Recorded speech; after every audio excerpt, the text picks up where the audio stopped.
سلام رفقا، حالتون چطوره؟ امیدوارم هر جا که هستید حالتون خوب و خوش و سلامت باشه. تو این روزهای بدی که میگذرونیم امیدوارم که زیاد بهتون سخت نگذشته باشه. همونطوری که میدونید تو این ویدیو قراره که یک فیلتر شکن معرفی کنم، با اینکه توی یوتیوب این اجازه رو بهمون نمیده، محدودیت داره. شاید کانال تلگرامم رو ببنده، این ویدیو رو پاک کنه، ولی بازم چون که دوستان درخواست کرده بودن دوباره این VPN ها رو معرفی میکنم، شاید به دردتون بخوره. قبلا که جامپ رو معرفی کردیم، این بار یه فیلتر شکن که خودم ازش استفاده میکنم رو اینهاش VPN من.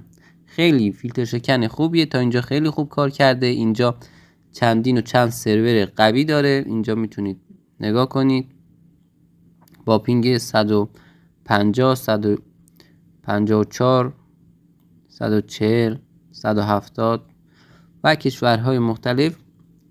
اینجا اوپن VPNش رو میتونید بزنید، این سرورها رو داره، خیلی کشورهای راحتی میاره، سرعتش هم خیلی خوبه. واسه دانلود کردن تلگرام،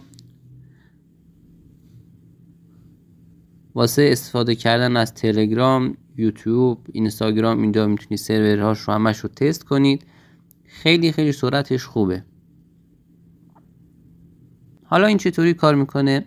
فقط هر 7 روز یک بار باید این رو تمدید کنید. وارد کانال تلگرام میشید. اینجا کانال تلگراممون هست، زوما AI.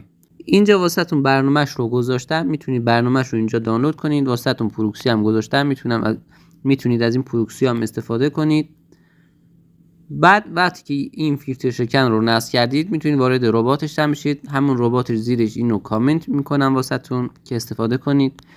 اینجا وارد VPN من که شدید، شروع رو میزنید. اینجا عضو کانالش میشید. اینجا عضو کانال که شدید، عضو شدم رو میزنید. اینجا واسهتون این گزینه میاره، دانلود اپلیکیشن رو میزنید. اینجا نسخه هاش رو واسهتون میاره، نسخه پیشنهادی رو میزنید، همون که گذاشتم توی کانال تلگرام هست، اونو میتونید دانلود کنید. بعد از اینکه دانلود رو نصب کردید، اینجا راهنمای اتصال هست، میتونید ویدیوش رو گذاشته که چطوری اتصال میشه، که خیلی راحت خودم هم دارم توضیح میدم. بازگشت رو میزنید، دریافت کلید رو میزنید.